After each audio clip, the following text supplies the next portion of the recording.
This is a lecture from Open Tuition. To benefit from the lecture, you should download the free lecture notes from opentuition.com. So lease premiums. A granting of a short lease, i.e. one of 50 years or less, normally requires a one-off payment in addition to any annual rent that is being paid. Now, if that's the case, so it's less than 50 years and it's a one-off large payment as well as the rent, then part of the premium is assessed on the landlord as property income and the remainder is treated as capital. Now you've got to learn how to do this with these rules. And that formula you need to use when you're doing the calculations. I'm going to show you some examples in a moment. But the amount of premium assessed, you only pay a part of it, is the premium times 51 minus n, where n is the duration of the lease in years, divided by 50. Now there is an alternative method to use. You can use either. That will give you the answer. Alternatively, you can compute it as the full premium less the premium received less 2% of the premium for the number of years of the lease less 1. So you either learn that one and deduct it. So when you do the calculation, it will give you that figure, which you then need to deduct from the premium to give you the answer. Or you do it this way, which will give you the answer. Okay. So one thing to bear in mind with this is who's doing what, where, who. I always think of it this way. The landlord grants a lease of, say, 20 years to a tenant, and the tenant pays £10,000. Now, the landlord has received £10,000, but he's not going to pay tax on all of it. Not going to pay tax on all of it. So, what is he going to pay tax on? So we have 10,000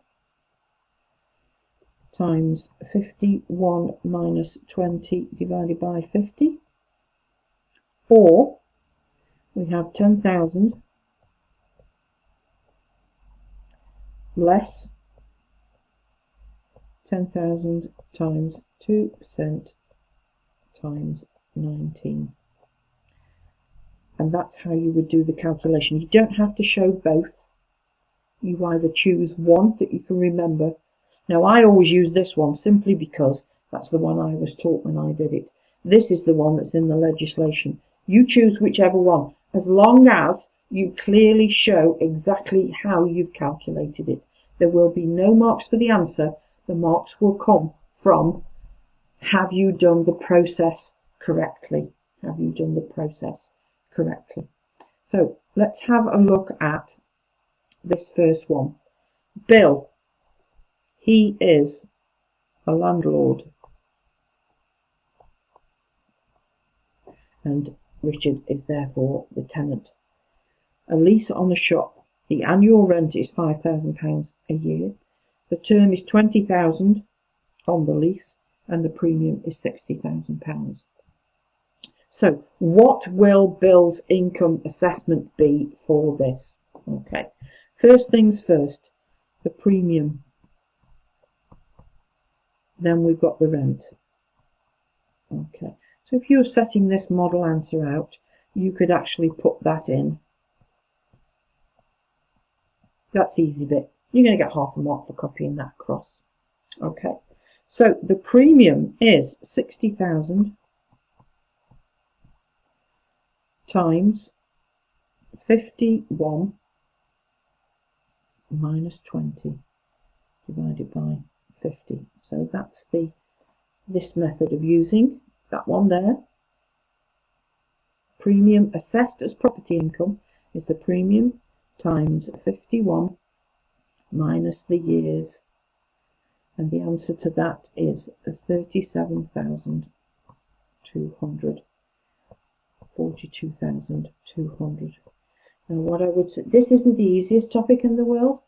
What I would suggest that you do is that you have a look at this again. Make sure that you understand how I calculated that. Don't just take my word for it. Put those numbers into your calculator and make sure I've got it right. Then do it alternatively like this to see which one you prefer, which one you think you can remember.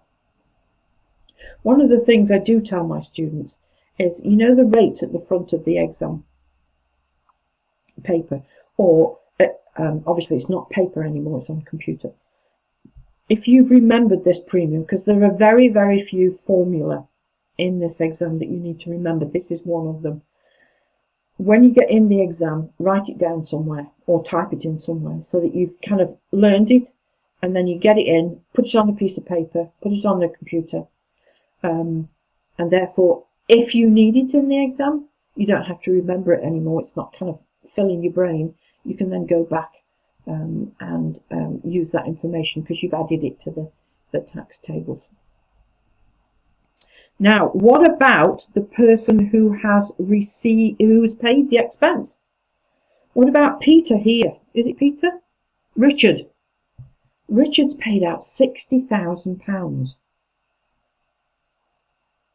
He can't have all of that as an expense in one go. Firstly, because Bill has only paid tax on £37,200, and therefore it would be wrong for Richard to claim £60,000 because he's only paid tax on that, and there is a fairness there. So the most he could claim was £37,200, but if he claimed it in 1 year, he'd make a loss. So what they do is they spread it over the years of all the lease. So the information in the notes says, where a trader has paid a premium on a short lease, he may deduct the following annual amount against his trading profit in each of the years of the lease in which the property is used in the trade. So basically, in this situation we have here, Bill will pay tax on £37,200 because that's the amount.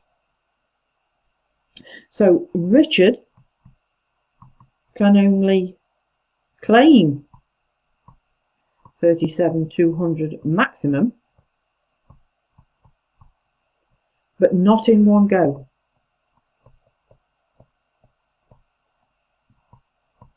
What we have to do is we have to spread it out, and we do this 37,200 divided by 20 years is 1,860 annum every year for 20 years.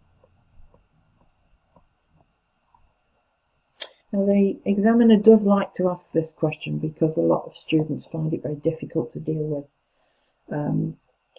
It comes with practice. You will find in your revision kits and your kit, if you're getting a BPP kit, which is what I suggest to go with the manual, you will find further examples in there. In the revision kit, you will also find further examples. It comes with practice. Just remember, landlord at the top grants the lease. There'll be years over here. This is the tenant. He pays. He pays tax on a proportion, and he spreads the expense. Try and think of it like that way, and draw it out if you need to. Draw it out so that you can clearly see exactly what is going on there. Okay, moving on then, because the rest of this chapter is about investments. ISAs. We have come across ISAs before when we did the income tax computation, because it's income from a bank or a building society, but it is exempt.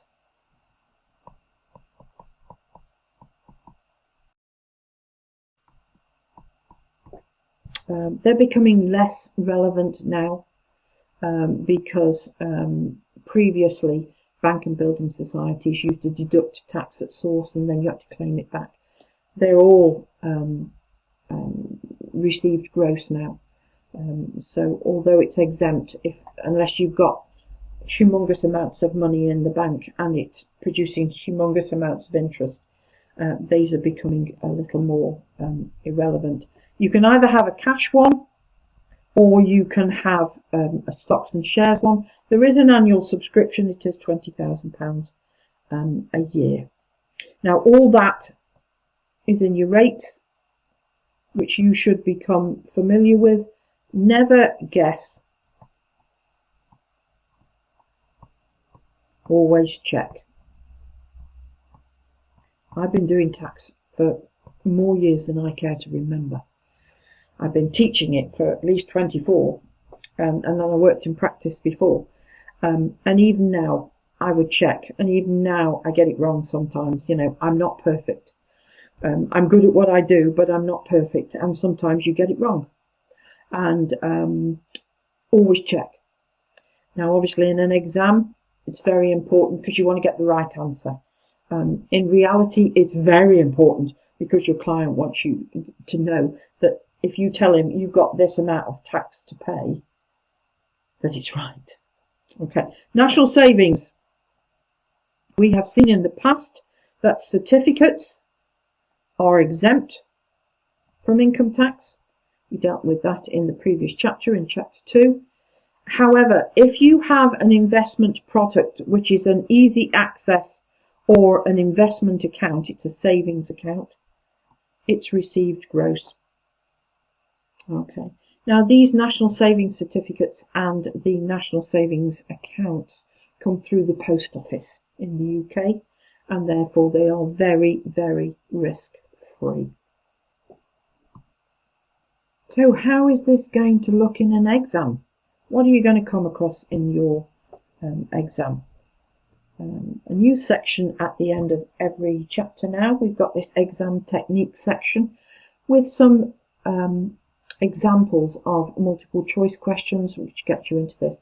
Multiple choice questions can be very difficult to do. I personally think that they're harder to do than the computational ones, but with the computational one, you're in control, you're dealing with it, you're processing everything. And I think sometimes when you have a multiple choice and you have to choose which one is the right one, that can be difficult. I always would, personally, I would work out what the answer was and then see whether or not it's A, B, C or D. Rather than thinking, well, if I do a bit here and a bit there, oh, it must be that one. Tick. Not the way to go. You need to practice doing multiple choice questions. And obviously your revision kit will have plenty of those. So we have the first one here, typical multiple choice. 6th of April 2023, Miranda rented a furnished room in her house. The rent was £750 a month and it continued until the 5th of July 2024, which is in the following tax year. Be careful of dates. Miranda continued to live in the house and paid all the expenses, of which £475 a month related to the room rented to Barbara. What is her property income, assuming she makes the choice? So she has a choice. She can either have the normal, which would be 750 times 12, which is 9,000. And the expenses would be 475 times 12, which would give us a rental income of 3,300. Believe me, that's right. However, we could do rent a room, where we've got the 9,000 minus 7,500, which gives us 1,500. That's the one you choose. That's your answer. And again, those calculations you can't show. But rent a room relief, in most of these cases, rent a room relief is the easiest one. the alternative would be to calculate that minus that times 12 and deal with it that way. That would be one way of dealing with it.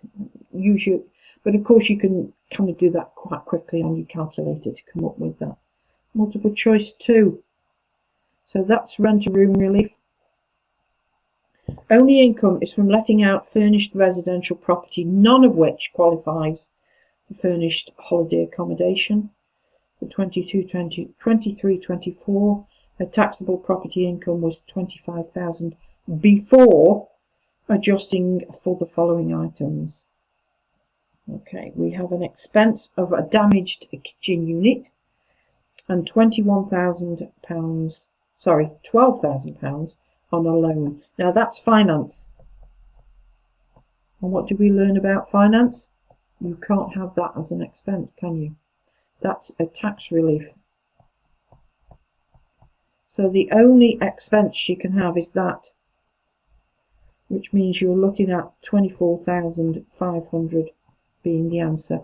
Now there's no A, B's and C's and D's here, so there would probably be a box that you needed to put your answer into. Okay, so those two are the kind of questions you're going to get for multiple choice, because they don't fit into a larger question per se, particularly with the with these trying to work out which expense you can and can't have. Just trying to test. However, section C or even section B, you might get a larger question. So there's quite a large question here, where we've got Peter's got 2 properties which he bought on the 1st of June 2023 for the purposes of letting. First let out 1st of July. Be careful of the dates. That's not full tax year. Okay. Now, property A is let annual rent $4,000 payable quarterly in advance 1st of July onwards. Following expenditure in respect of this property during the period was 20th of June, repairs to the roof following a storm earlier in the week. The insurance was also paid that month, $420, and then he repainted the exterior in February. Property B is let partly furnished, annual rent of $5,000 paid quarterly in arrears. That's quarterly in advance. That's quarterly in arrears. The tenants were late paying the March one, not received till the next tax year. Okay, that's the next tax year. They do like dates. You do need to be very, very careful. He's got some expenses there. 4th of June, letting expenses paid to the agent and some insurance that he paid in June of $585. Now, in addition to the expenses incurred on property B, he bought the following items: curtains, carpets, fridge, washing machine. Now, this isn't furnished holiday lettings, therefore you have no expense for the initial outlay. Okay, you can have it for replacement, if you remember rightly, not for the outlay. Now, in February 24, he sold the fridge and the washing machine for $120 and £100 respectively, replacing these with a new, whoops, here we go, look, a fridge freezer. Although the price of the original fridge was now $350, and a new similar model, a washing machine. Clever here, the examiner's trying to see whether or not you know these rules for replacement.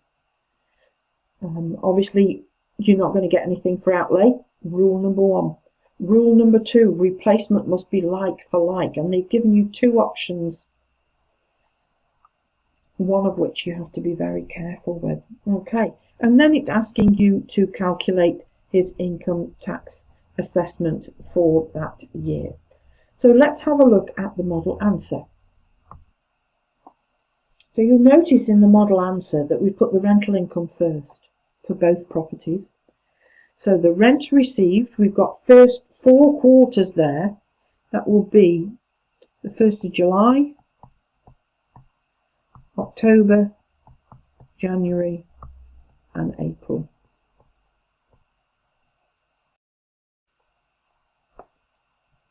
Because it was payable in advance. This was payable in arrears. Now we've got the 30th of December, 30th of September and the 31st of December, because if you remember rightly in the question, the 31st of March was paid late. Be careful with that, with the dates. So we have expenses. Property 8 is all allowable, all 3 of those. Pre-trading expenditure for the roof repairs. And for the expenses for property B, we've got the insurance and the letting. Now, replacement property. Let's have a look at the note. Again, these are the rules. You can write them in if you would like to, type them in. No relief is available for initial costs. It gives a marker confidence that you know what you're doing. Relief is available for the replacement of the fridge and the washing machine. Fridge freezer, restricted to the purchase of the cost of an equivalent fridge, less what they paid for it. So that's the equivalent fridge. That's what they paid for it, giving me £230. So that's 230 plus the washing machine replaced with a similar model. Again, cost reduced by proceeds, giving me 150.